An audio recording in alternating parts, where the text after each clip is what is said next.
So good morning, everybody. I just start, I guess. We're going to continue with crystallography, but we're going to talk about powder diffraction this time.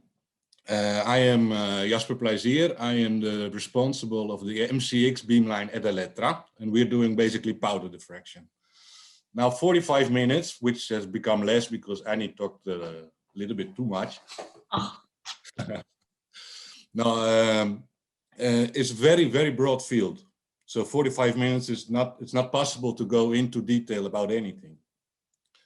Let me first show you what I mean with a very big field.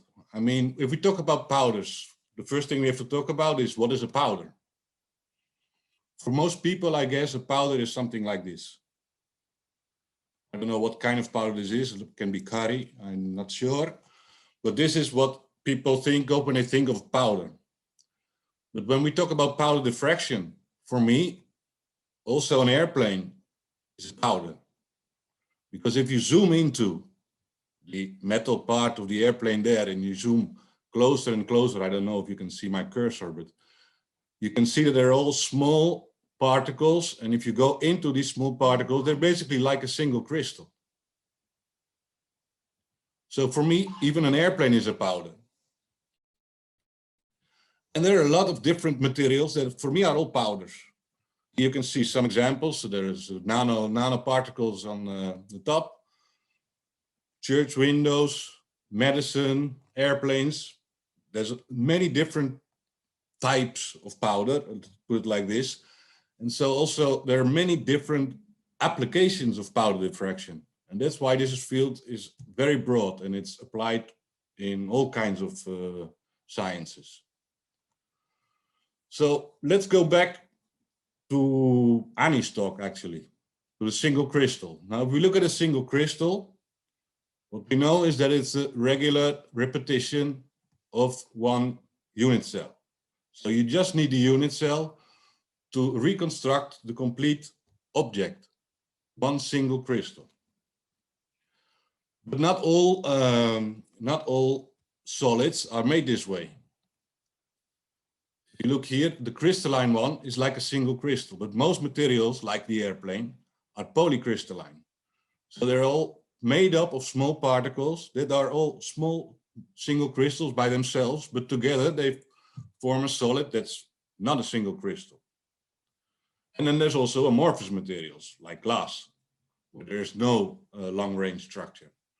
So when we talk about powder diffraction, we actually talk about diffraction of polycrystalline materials. Now, we already talked about diffraction, and I heard also Heinz talked about Bragg's law and everything. So we know what we have. When we have a single crystal and we bombard it with X-rays, we get Bragg's law in action. And Bragg's law makes it so that we get a pattern of diffraction. And you saw the pattern of diffraction that Annie showed. They're all spots. This is what happens when you put your X-rays on a single crystal. You get spots. Now, powder diffraction, we're not talking about a single crystal. We're talking about many crystals all together in all kinds of different orientations. So there's always one crystal or more that fulfills Bragg's law. So, and if we then look at practice, so if you have a single crystal, you can see here in the top, you have the X-rays coming in, and then you have spots on your detector. If you have a two-dimensional detector on the back, you have, in this case, for the example, 2 spots. Now, if you have more than one single crystal, you have several crystals that all fulfill Bragg's law, but they are in different orientations. So you get different spots, you get more spots, but they all fulfill Bragg's law. So all these spots of the same family of planes, so the same HKL that Annie talked about before, they all diffract with the same angle. So if you have many spots with the same angle, that will become a circle. And that's what you get when you have a perfect powder. You can see you get circles. For every spot that you would see with a single crystal, you could get a circle if you have a powder. You can see this is an example from a real example. This is actually not a perfect powder because what you can see is still spots. So here, probably the crystals of the powder were too large. So there are not enough crystals in your sample to make the complete circle. But you can see already that the spots are on a circle. So now if you go to what we call a perfect powder, nothing is perfect, of course, but then you would get a pattern that you can see here. So this is what you have when we do powder diffraction. This is a pattern. You can see already here that there are a lot less circles than any head spots. That's because usually with powder diffraction, we look at much simpler materials, but that's, I'll come back to that in a minute. So if you have perfect circles, you don't need to measure the whole circle. I mean, they're the same around the whole circle. So you just need to measure one part. So this part. And then you can, what you then measure becomes a one-dimensional pattern. So you have the angle at the bottom and the intensity of the peaks on the y-axis. And each of these peaks, diffraction peaks as we usually call them, they are related to one of the circles in the pattern. It's actually the same compound. So all these circles become this one-dimensional pattern.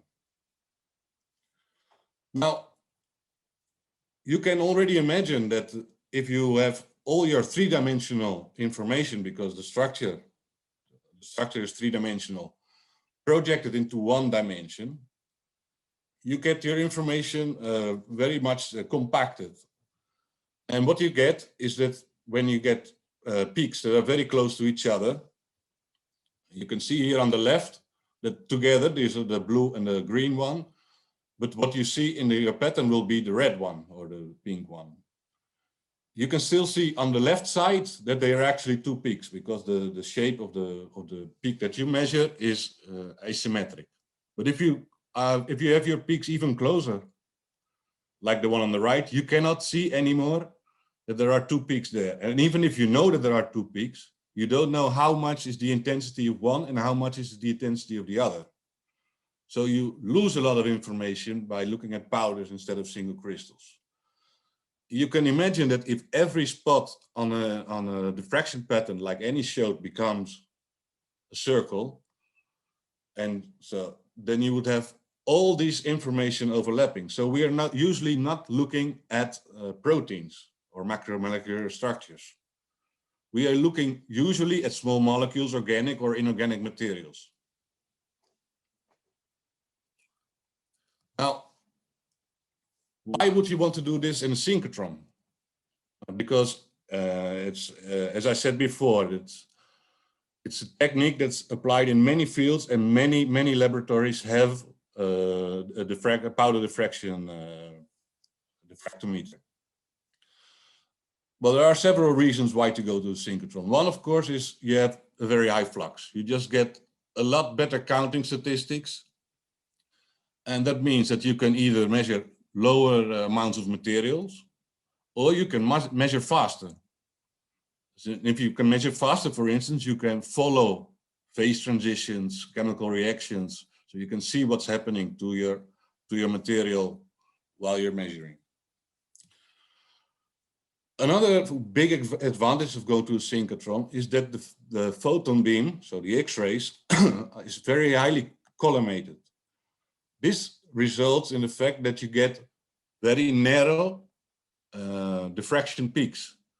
So if you have partial overlap between peaks, it's easier to separate the information if you have very narrow peaks, of course. So that may be another good reason to go to a synchrotron. And then, of course, you can tune your energy. So you can tune your energy either to do anomalous scattering experiments like the one Annie showed actually, but also for some simple reasons like you have iron in your sample, which gives fluorescence at the normal diffractometer.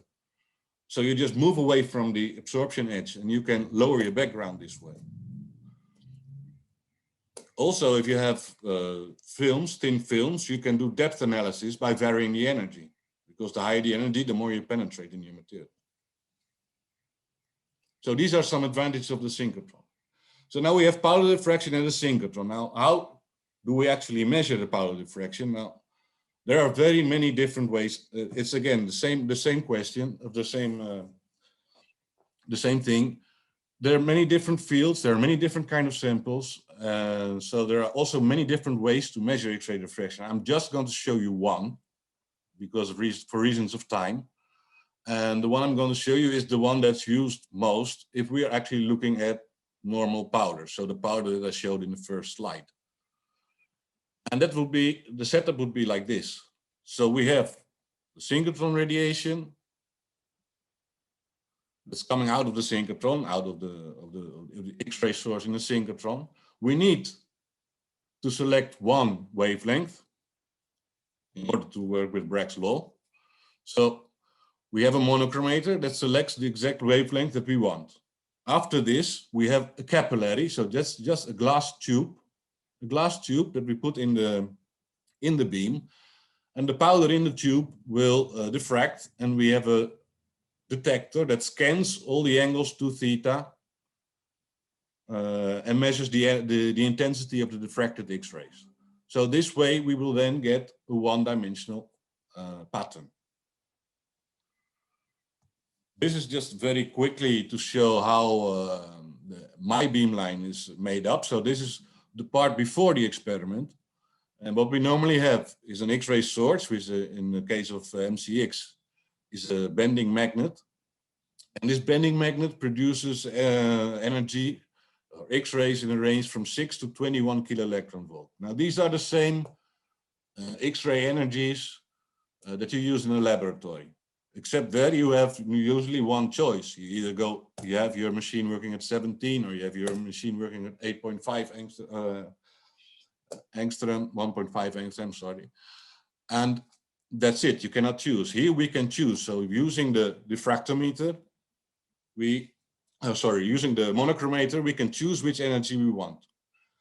Furthermore, then we have mirrors, and these mirrors are bent in such a way that we focus all the X-rays that we can on the sample. So then if we go to the experiment, in the case of MCX, it looks like this. So this is the diffractometer. You can also see it behind me if the thing is working. Let me see if I can. So the sample would be here. The X-rays are coming out of this tube. And then here we have a detector which is mounted on an arm. This arm is a 2 theta arm. It's just scanning all the angles.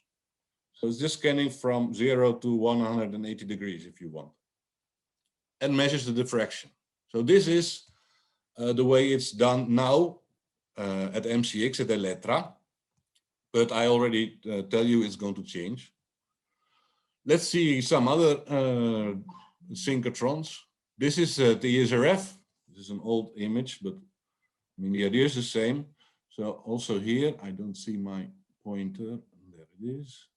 So the sample would be here. The X-rays are coming out of the tube, and here you see this huge disc that's actually doing the scanning. So the detector would be here, and it's just scanning all the angles of 2 theta. Now this is not one detector. If you would look closely at this, these are actually 9 detectors with 9 silicon analyzer crystals that select the correct angle. So it selects just the X-rays that you want to see. So what they're doing there is they're measuring actually 9 patterns at the same time. So you get your data faster. They also have a higher flux, so they will be even more fast. So this is at the ESRF. Now, if you have more money, you can, of course, exaggerate also, I would say. This is diamond. In diamond, they have the same 9 detectors here, but they have 5 of them. So they can measure 45 patterns at once. Besides this, they also have what is called here PSD, which is a position-sensitive detector. In this case, I don't know how much degrees it covers, but it will measure a complete pattern at once. And the same is goes for here. This is the SLS. In this case, here we see the mitten detector, which is covering 120 degrees. So this is the latest generation of detectors that's used in powder diffraction, which is using the solid state technology. And it's measuring basically the 120 degrees of diffraction pattern within seconds, less than a second actually. So it's not scanning, it's just sitting there and it's making the pattern, measuring the pattern at once. Now we are actually buying one of these at MCX. So at MCX, where we now still have to scan the whole angular range, which if you have a good measurement takes 2 to 3 hours, will be replaced by a machine like this, and which will bring the measurement time from hours down to seconds. So this was just to show you the powder diffraction at synchrotrons. Now I want to talk shortly about the information that we get from powder diffraction. And this is very similar to what Annie told, of course, because we're still talking about diffraction and crystallography. So the first thing is the peak positions. Also, Annie talked about the position of the spots. I'm talking about the position of the diffraction peak, so that means the angle where they diffract. Now, if you know the angle of your diffraction peaks, you can calculate the shape and the size of your unit cell. And the formula is given underneath, which is quite complex, but this depends, of course, on how much symmetric is your unit cell. If you have a cubic unit cell, this formula, the same formula, becomes very simple, and it's easy to go from the diffraction peaks to the unit cell. If you have a triclinic unit cell, the indexing part from powder diffraction is not obvious. It's not as easy as when you have single crystals, where you have every spot separated. So the information you get from the position of the peaks is the shape and the size of the unit cell. Now, again, this is also something you saw already in the last talk. The intensity of the beam, so the intensity of each peak, is related to the structure factor, which is related to the positions of the atoms inside the unit cell. So from the intensities, you can deduct, using some mathematics, the positions of the atoms in the unit cell. So together with the shape and the size of the unit cell and the positions, you get your crystal structure. As I said before, it's not straightforward. It's not straightforward, and the more complex the material, the structure of the material, the more complex the powder pattern, which means that you have a lot of overlapping intensities. So here we don't only have the phase problem, we also have the problem that we cannot separate all the diffraction peaks. So we don't know which intensity belongs to which. But if we find a way to assign the right intensity to all the diffraction peaks, we can actually calculate the structure. What normally is being done is that you have a good starting model, so you have a material that you think may have a similar structure, and you start from there. And then you refine this structure in such a way that it will match your measured diffraction pattern. Now, of course, if you have a mixture of materials, the information, the intensity of the different peaks belonging to the different materials also gives you information about how much of one and how much of the other is there. So it gives you a quantitative, and you can do quantitative analysis of your mixture.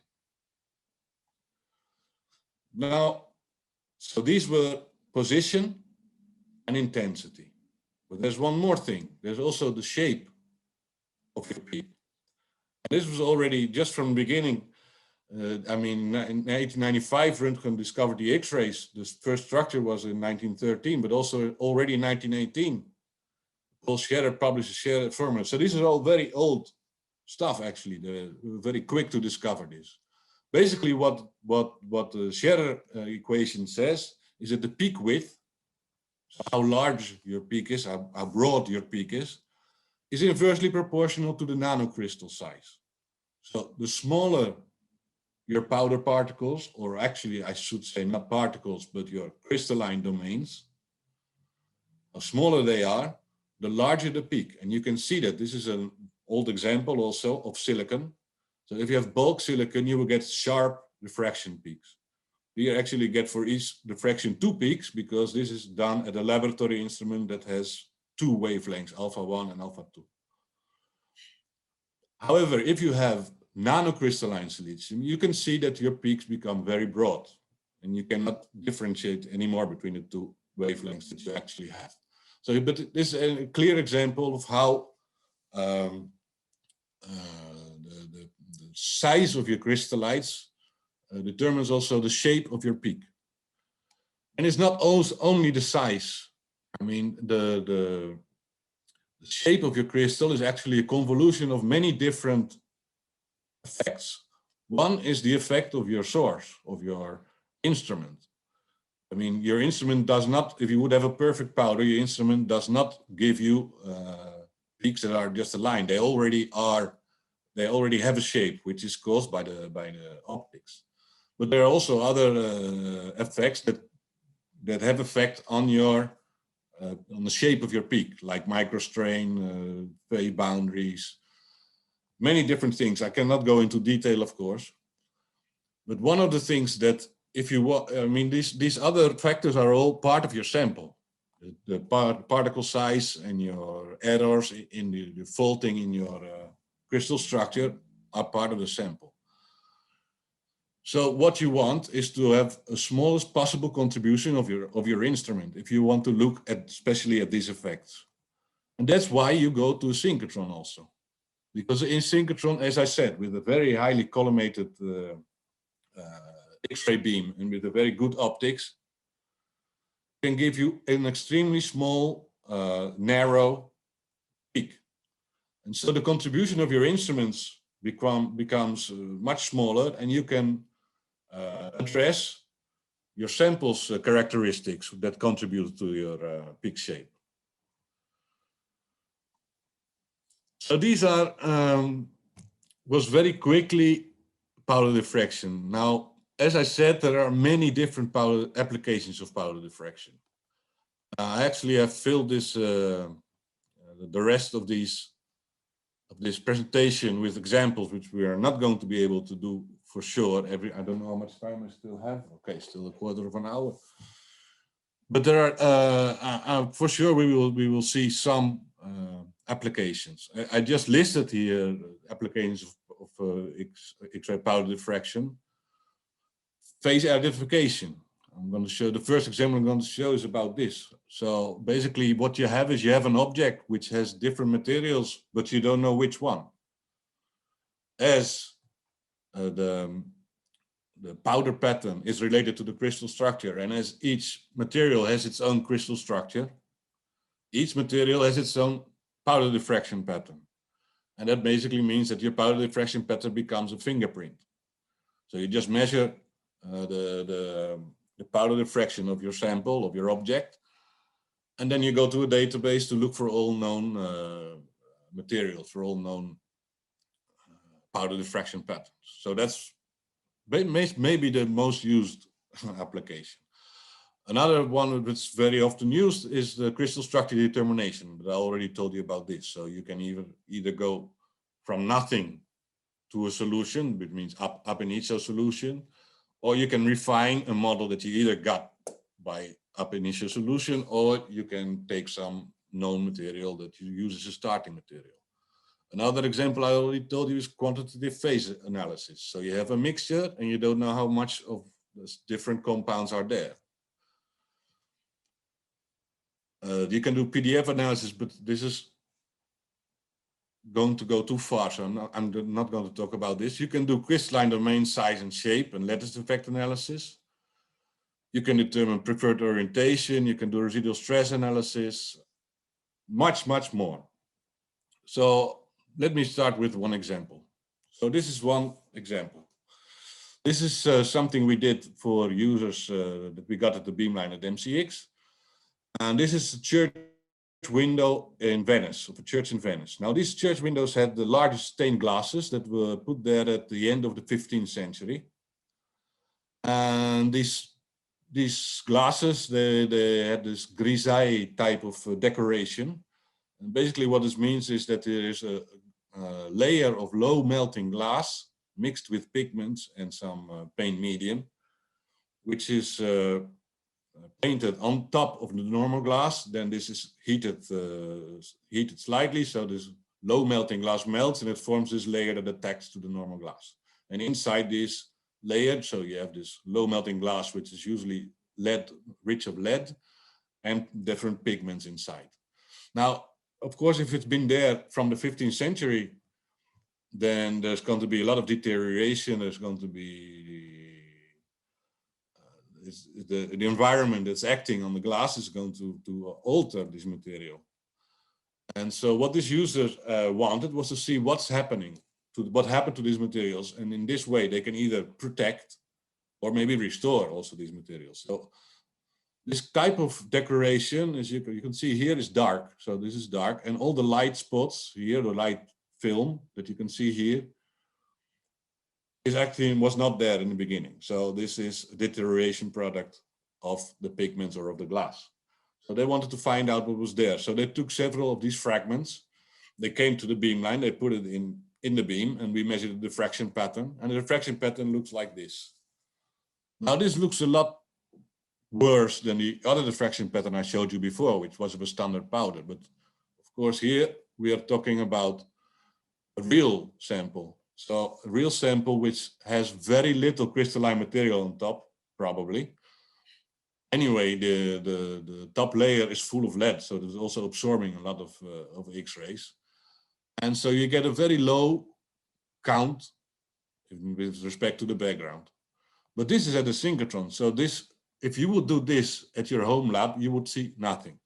So this is why you come to the synchrotron. So in this case, we get a higher signal to noise, and we get narrow peaks because of the good optics. So having this pattern, we can go to the database, and in the database we can find, we can try to find which materials, which diffraction patterns contribute to this pattern. And so from the database we can get cobalt aluminate that's inside. There is also some lead chlorine hydroxide inside, lead sulfate, and like this you can do for each pattern, for each fragment that we did. And so you get this information from what we found on these fragments. And what we see is there is a lot of lead, which is not strange because, as I said, the top layer was a lead silicate glass. Sometimes we don't see the fraction at all, so all the material is amorphous. We see a lot of iron, sulfur, sulfates, calcium carbonates, and so you can start to think about where this come from. So if we find something like this is actually an original pigment. So, okay, that's probably a pigment that's there. We find a lot of sulfur containing compounds, which is not strange because there's a lot of sulfur in the sea. Venice is at the sea. So you can then probably get for 500 years of small water drops coming to your glass, you can get some alteration products. Iron containing compounds are probably alteration products of other pigments. And then there is some other materials with biological origin. But then there's this aluminate, which I already showed before. This is strange because this aluminate was not synthesized before 1800. So the glass actually is not from the end of the 15th century, or it's been redecorated with some other material. So this is extra information we got while looking at these. So this is an example of phase identification. You have an unknown object, you don't know what you have in your hands, and you use the powder diffraction just to get what materials are there. Jasper, yes. Can it be quantitative also? Can you define the ratios of things? Is it how is that? Yes, you can use the intensity. So basically, especially if you use the Rietveld method, it's quite normal. So you know the structures, you refine the structures, and the scale factors of each phase give you information about the quantity of each phase. If you can add a standard, it's even more accurate. The problem with this kind of, with the ones that I showed here, is that the sample is very inhomogeneous. So it doesn't give you very much information in this case. The quantitative is usually done on powders. Now, another thing we can do is we can look at structure. So this is another example. And this example is structure determination, but I don't want to just talk about structure determination. I want to talk about structure determination in non-ambient conditions. So basically, I'm not so much doing the solution of the structure. I already know the structure, but I want to see how it changes when, for instance, in this case, when I heat it. So what we have at the beamline is this special furnace, which can have a capillary inside, which has the powder, but it can also, we can have gases go through the capillary. So we heat it under a certain atmosphere. And while we heat it, we can measure the diffraction pattern. Sorry, this is still this. So this is a very quick example. So you can see different diffraction patterns at different temperatures, and you can see clearly that the diffraction pattern is changing. This is just a very quick example of iron dolomite, that when you heat it under CO2, you get this degradation product, or these products of the reaction that's taking place. And you can see this, you can follow this by measuring the diffraction pattern. Sorry. So you see the changes in the diffraction pattern very clearly here, sorry. Here, for instance, you see this peak disappearing, you see another peak arriving because there's another compound being formed. Now, what I wanted to talk about is this. I'm really sorry for there's not so much time, so I cannot go into the details about this. But this is the copper titanium sulfate structure system, and this the titanium disulfate is actually a layered structure with a copper if it's entering between the layers. So you can see it here. There's a layer of titanium sulfide, and in between these layers, you have the copper atoms. And these copper atoms are either an octahedral or a tetrahedral position. Now, another known structure in the same system is this one. This is a spinel structure, and it's actually very much a three-dimensional structure. So we have a two-dimensional structure and a three-dimensional structure. Now, for all different kinds of copper content, at room temperature, these structures have this two-dimensional, this layered form. But if you start heating it, here, you can see again. So in this case, the diffraction pattern goes this way. So if you have a high intensity, it's more black in this case, high intensity of X-rays. The temperature goes in this way from room temperature to 1,000 degrees. And this is for different amounts of copper. Now, what you can see is a clear phase transition. And a clear phase transition, you can see it also, especially here. So what we have at room temperature, we have the layered phase. We start heating and the diffraction pattern changes. Why? Because we have the formation of the spinel phase.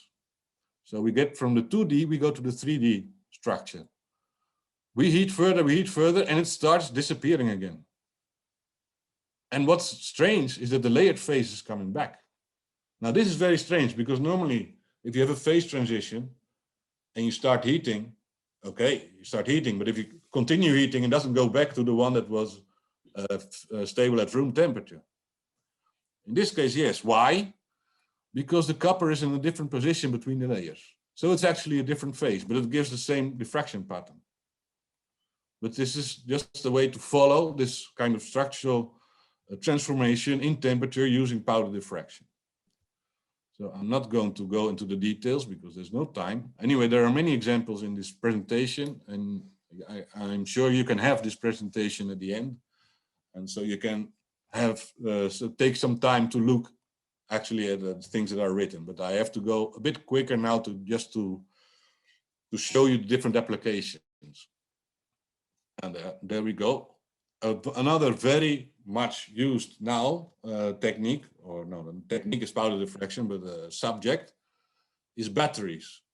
Now at MCX, more than 25% of our beam time goes to operando battery studies. So that means that we're looking at a battery that's operating and we see how the structure is changing, because with diffraction, we're also always looking at structure. So if we look at a lithium battery, something like this, it usually has a lithium anode, an electrolyte with lithium ions, and then a cathode. This cathode material is usually layered structure or porous structure that allows the insertion of lithium atoms. So if you close the circuit, you will have lithium traveling from the anode to the cathode, so it's going into the material, and electrons providing the current. And of course, the more lithium you insert into your material, the more this material may have structural changes, because it has some way to support all these lithium that's being inserted. And so what we are doing with diffraction is we're actually following how the structure of the cathode material is changing while we are operating the battery. So this is one of the examples. This is a Prussian blue like cathode, which has this structure, as you can see here. So this has this cage-like structure. So inside these tubes that we can insert lithium ions. Of course, if we insert lithium ions, the valence of copper and iron has to change in order to stay neutral. So this is a very nice material, which is being used very often. And if we look at it with diffraction, this is the setup. So this is actually your battery that's being measured. The cathode is here just underneath the beryllium window. But if you look at how the diffraction pattern is changing, well, it's actually not changing. The only thing you can see is that the intensity is going down. Basically, what it means for us is that the crystallinity of your material, the long-range order, is going down. But at the end, after the discharge, we do a charge, it recuperates. But we don't see any new peaks being formed, or we don't see any alteration. We don't even see a peak shift. So that means that while lithium is being inserted, so we're adding ions to the material, the unit cell volume is actually not changing, or not changing so much. Now, you can consider this a boring result, of course, because there's nothing happening. But it's not true that nothing is happening, because we saw before, on the first slide of this example, we saw how the X-ups, so the X-ray absorption, is changing. This is changing because copper and iron are involved in a redox mechanism. So there is actually changing a lot, but not in the overall structure. This is actually good news, because if you have a working battery, you don't want your electrode to grow and to shrink and to grow and to shrink, because of course it's going to crack. So this is actually was a very nice result, that we have a material which is very stable, and also for the volume is very stable while charging and discharging. But this doesn't work for all materials. In this case, we have crystalline vanadium oxide, which we also studied. I'll just quickly go through this. Vanadium oxide has different structures. And if you do this electrochemical cycle, you will see all this structure. It starts with the alpha, it's going to delta, and then it's going to gamma, while you're inserting lithium. And then when you go back, it's going back, and it's actually not turning back to alpha, it's turning back to some similar form. And you can follow all this with the different diffraction patterns. These are the actual diffraction patterns of the different forms, so you can already see they're very different. This is the measurement setup. We go to this, and these are the patterns. So here you can see the cell voltage. So here we have the cycling going on. So first have the charge. So we start with the alpha, and you can see how big the changes are in this material while it's picking up lithium. And it's actually then at the end it's turning back, but not exactly to the alpha and epsilon structure that was in the beginning, but it's going back to alpha plus a gamma related structure. So when you're at this point and you continue cycling, it's actually going like this. So it's going to be reproducible with these structures. So this is what we can do while we are following the structure of a battery in operation. I think my time is up. I don't know if I have time for one more example. Yeah, I think so. I mean, there is the break right after your session, but we can just short a little bit. Okay, I will just show this one, which is a nice example, because now what we did is we talked about the structure of the materials. We did not show yet an example of the peak shape which we use and the microstructure of the materials. So in this case, we are talking about an investigation into this anti-HIV drug, efavirenz. And the problem with this drug, I don't know, is here, is that